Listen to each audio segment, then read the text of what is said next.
Hello friends, आप सभी का एक बार फिर से रुद्र नर्सिंग एक्सप्रेस में हार्दिक स्वागत है। आज का हमारा टॉपिक मेंटल हेल्थ नर्सिंग का फोबिक एंजाइटी डिसऑर्डर होगा, जिसके अंतर्गत हम definition, types, aetiology, signs and symptoms, diagnosis और ट्रीटमेंट देखेंगे। जो भी फ्रेंड इस चैनल पर पहली बार विजिट किए हैं, चैनल को सब्सक्राइब कर लें और बेल आइकन पर क्लिक कर लें ताकि आप सभी को मेरे लेटेस्ट वीडियो का नोटिफिकेशन मिल सके। तो चलिए स्टार्ट करते हैं।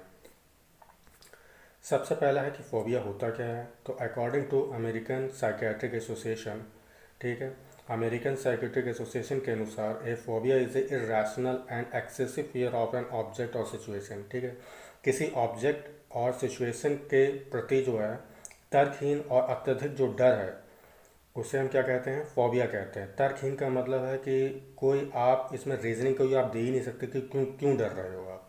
ठीक है, सबसे ज़्यादा इसमें हमें भय लगता है, एक्सेसिव फियर होता है किसी ऑब्जेक्ट के प्रति या कोई सिचुएशन के प्रति। तो इस कंडीशन को हम क्या कहते हैं, फोबिया कहते हैं। नेक्स्ट है फोबिया के टाइप्स कौन कौन से होते हैं। तो ये 3 प्रकार का होता है। सबसे पहला जो है हमारा सिंपल या स्पेसिफिक फोबिया होता है। दूसरा सोशल फोबिया या सोशल एंजाइटी। तीसरा है एगोराफोबिया। चलिए अब हम इन सब के बारे में डिस्कशन करेंगे। चलिए सबसे पहले हम देखते हैं सिंपल या स्पेसिफिक फोबिया। ये एक मोस्ट कॉमन टाइप है जो कि चाइल्डहुड बचपन में आपको देखने को मिलेगा। It is an irrational fear. ठीक है, ये तर्कहीन भय है, इसमें आप कोई तर्क नहीं दे सकते हो कि आखिर आप क्यों डर रहे हो। ठीक है, तो किसी भी स्पेसिफिक ऑब्जेक्ट को देखकर डरना या किसी स्टिमुलस के प्रति जो है डराव उत्पन्न होना, तो ये जो कंडीशन होती है, ये सारी कंडीशन आपको जो है सिंपल स्पेसिफिक फोबिया में देखने को मिलती है। नेक्स्ट है, इसके एग्जाम्पल्स देखते हैं। चलिए तो सबसे पहला एग्जाम्पल्स क्या है यहाँ पे, गैमोफोबिया। गैमोफोबिया का मतलब क्या होता है, शादी से डर। ठीक है, शादी, बहुत से ऐसे लोग होते हैं जिनको शादी करने में डर लगता है, तो उसको हम क्या कहते हैं, गैमोफोबिया कंडीशन कहते हैं। नेक्स्ट है इंसेक्टोफोबिया।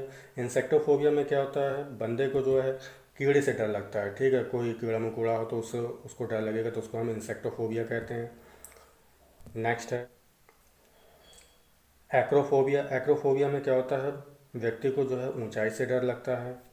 नेक्स्ट है ब्रोंटोफोबिया। ब्रोंटोफोबिया में क्या है, जैसे बिजली की कड़कड़ाहट जो होती है उससे उसको डर लगेगा। नेक्स्ट है हिमेटोफोबिया। ठीक है, हिमेटो वर्ड ही होता है ब्लड के लिए, तो यहाँ पे क्या होता है, व्यक्ति को खून को देखने में जो है डर लगता है। नेक्स्ट है जूफोबिया। इसमें जो है जानवरों से उसको डर लगेगा। नेक्स्ट है क्लस्ट्रोफोबिया। क्लस्ट्रोफोबिया में क्या होता है, उसको क्लोज्ड स्पेस में अगर हम मतलब किसी बंद स्पेस में बंद कर दें किसी पेशेंट को, तो उससे वहाँ पे बहुत ज़्यादा डर लगेगा। ठीक है, तो उस कंडीशन को हम क्या कहते हैं, क्लस्ट्रोफोबिया कहते हैं। नेक्स्ट है एल्गोफोबिया। एल्गोफोबिया में क्या होता है, फियर फ्रॉम पेन। ठीक है, पेन से जो है व्यक्ति को बहुत दर्द लगता है।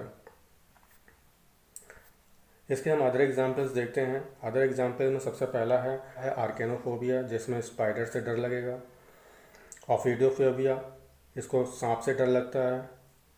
ट्रिपोफोबिया, होल से डर लगता है, कोई छेद हो उसे देखकर जो है व्यक्ति डर जाता है। ठीक है, कार्सिनोफोबिया, कार्सिनो का मतलब ही होता है कैंसर से डर लगेगा इसको।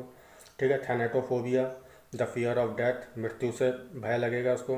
ठीक है, थैनेटोफोबिया को आप ऐसे याद रखेंगे, अगर आप हॉलीवुड मूवी देखते हैं तो एक मूवी थी अवेंजर्स एंड गेम और अवेंजर्स इन्फिनिटी वार, उसमें एक विलन का नाम था जिसका नाम था थैनोस। क्या नाम था, थैनोस। ठीक है, तो आप थैनोस से इसको याद रखेंगे, थैनेटोफोबिया। नेक्स्ट है इलेक्ट्रोफोबिया। ठीक है, इसमें क्या होता है, चिकन से डर लगता है। चिकन से मतलब मुर्गियों को देख कर जो है व्यक्ति डर जाता है।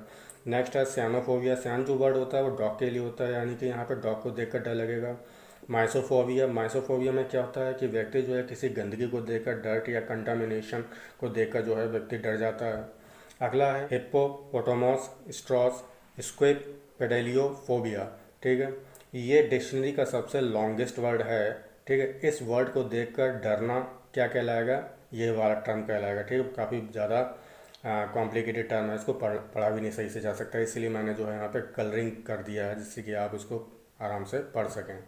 ठीक है, तो बहुत से वर्ड ऐसे होते हैं, अगर लंबे कोई शब्द हैं उनको देख कर अगर डर लग रहा है तो ये कंडीशन कहलाएगी यहाँ पे। ठीक है, व्यूहोफोबिया, व्यूहोफोबिया में क्या होता है, फियर ऑफ ड्राइविंग, ठीक है, ड्राइविंग करने से व्यक्ति को डर लगेगा। अगला है वेसिफोबिया, ठीक है, फॉलिंग ऑफ फियर, गिरने का डर, ठीक है। अगला है अचीवमेंट फोबिया, इसमें सफलता से उसको डर लगेगा, ठीक है। अगला है एटकायोफोबिया, फियर ऑफ अनसक्सेसफुल, असफलता से डर लगेगा।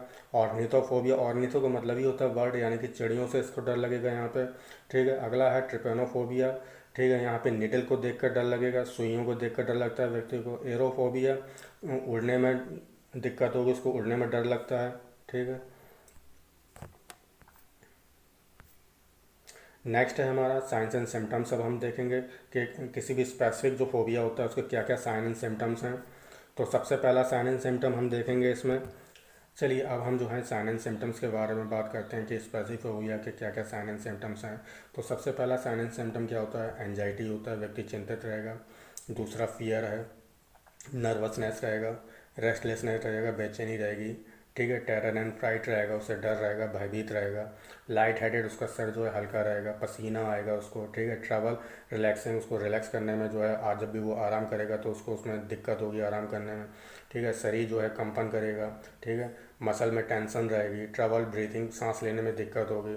जो ब्रीथ है वो शॉर्टनेस रहेगी आपकी, ठीक है। रेसिंग हार्ट बीट जो है बहुत तेज़ी से यहाँ पे बीट करेगी आपकी, ठीक है।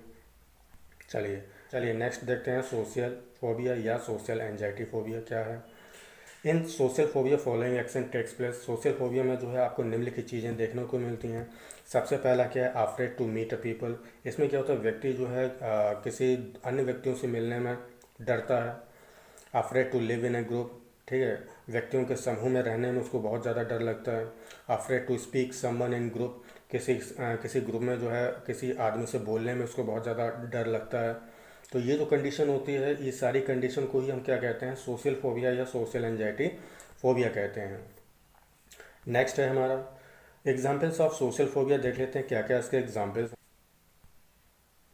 तो सबसे पहला क्या है, ग्लासोफोबिया। ग्लासोफोबिया में क्या होता है, सिर्फ फियर ऑफ पब्लिक स्पीकिंग, यानी कि पब्लिक में जहाँ पे काफ़ी ज़्यादा भीड़ भाड़ है वहाँ उसको बोलने में ज़्यादा अगर डर लगता है तो वो कंडीशन ग्लासोफोबिया कहलाएगी। अगला क्या है, एंथ्रोफोबिया। एंथ्रो का मतलब ही होता है पीपल से संबंधित है, व्यक्ति से संबंधित होता है, ठीक है। एंथ्रोफोबिया होता है फियर ऑफ पीपल, ठीक है, व्यक्तियों से जब उसे डर लगता है तो उसे हम एंथ्रोफोबिया कहते हैं, ठीक है। अब हम जो है साइन एंड सिम्टम्स की बात करते हैं कि सोशल फोबिया के क्या क्या साइन एंड सिम्टम्स होते हैं। तो सबसे पहला क्या है, ब्लशिंग होता है। ब्लशिंग का मतलब क्या होता है, व्यक्ति जो है शर्माएगा। Feeling of the mind going blank, ठीक है, उसे ऐसा लगता है कि दिमाग में कुछ रह ही नहीं है, दिमाग एकदम शून्य हो गया है बिल्कुल, ठीक है। अगला क्या है, मसल टेंशन, पेशी में जो है इसको तनाव रहेगा।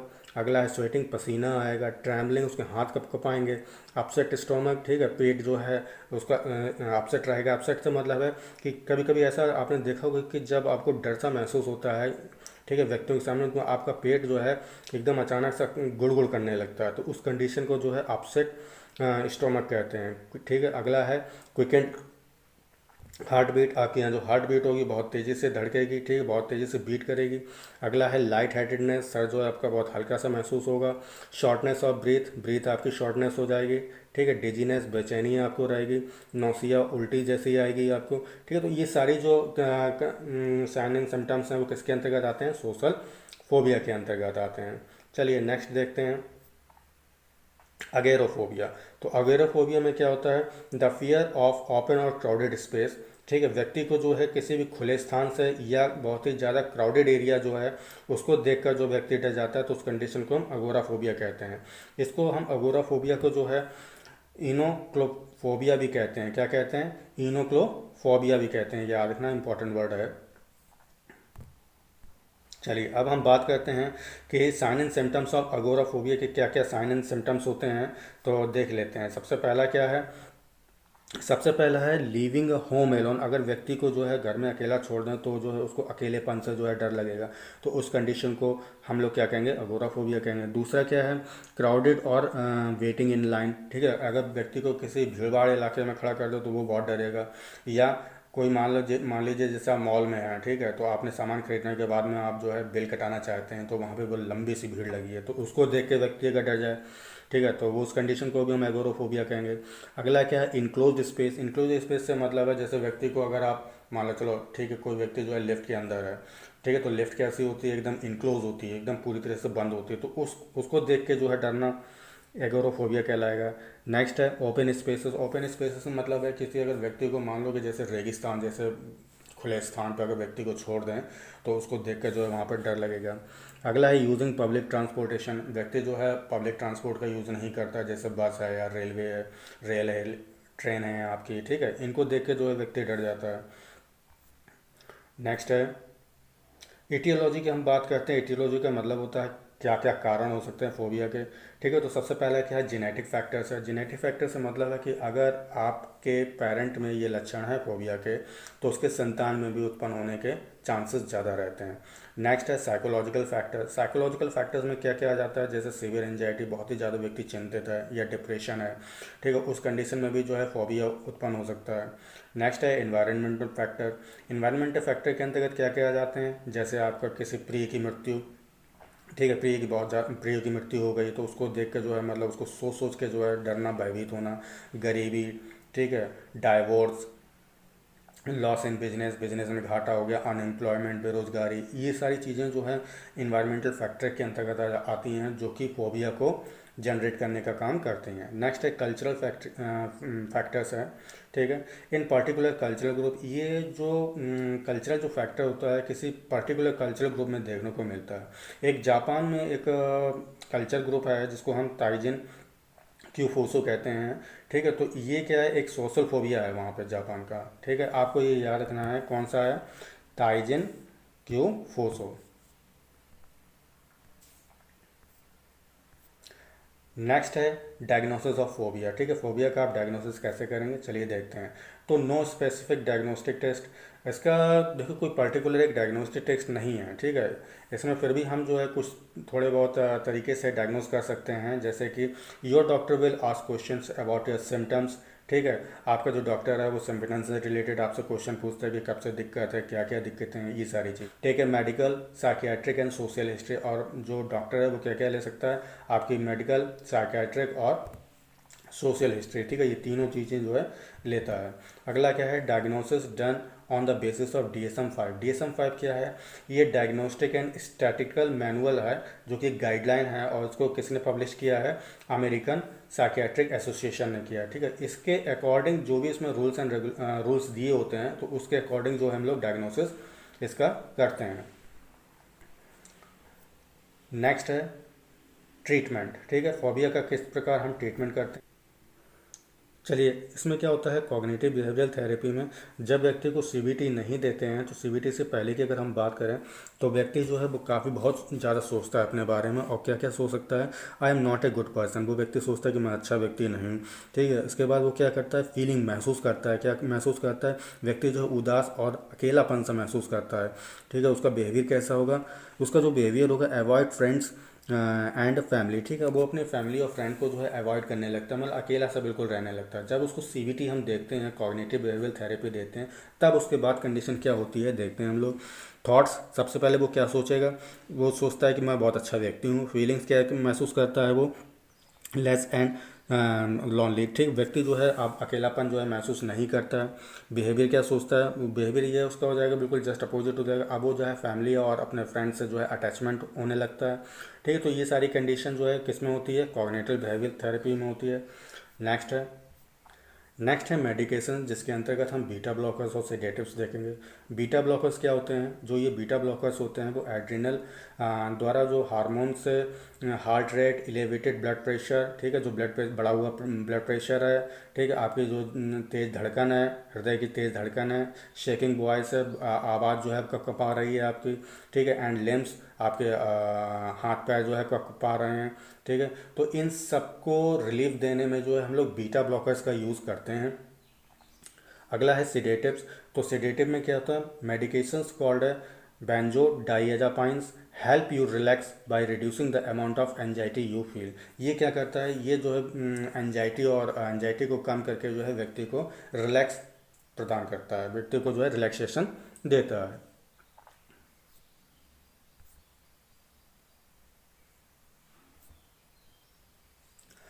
आशा करता हूँ कि आपको टॉपिक अच्छी तरह समझ आया होगा। अगर आपको ये वीडियो अच्छा लगा है तो कृपया इसे लाइक, शेयर और कमेंट ज़रूर करें। और जो भी आपको इस चैनल से संबंधित कोई भी प्रॉब्लम हो, कृपया कमेंट बॉक्स में ज़रूर लिखा करें। Thank you so much.